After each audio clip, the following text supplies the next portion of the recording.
什么玩具啊？奇奇怪怪的，一点也不好玩。米宝妈，米宝妈，快来呀！怎么了呀？怎么了呀？你给小蜜蜂买的是什么玩具啊？长得奇奇怪怪的，这怎么玩呀？哎呀，你太着急了，我还没有给组装好呢。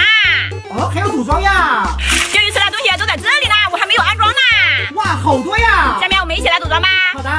先来安装小装饰，小青蛙，可爱的小螃蟹，小树，放上钓鱼桌的腿，看就要组装好啦。再来放上小鱼，打开开关。下面我们比赛钓鱼吧。我已经准备好了。啊，你少来题，我还没开始你就开始钓啦。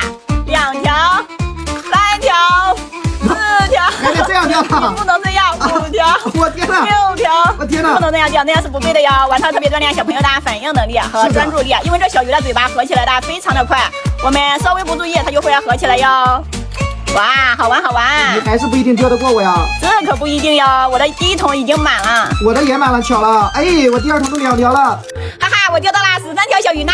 哎呀，我只钓了11条小鱼啊。我赢了。你又耍赖皮啊？才没有呢。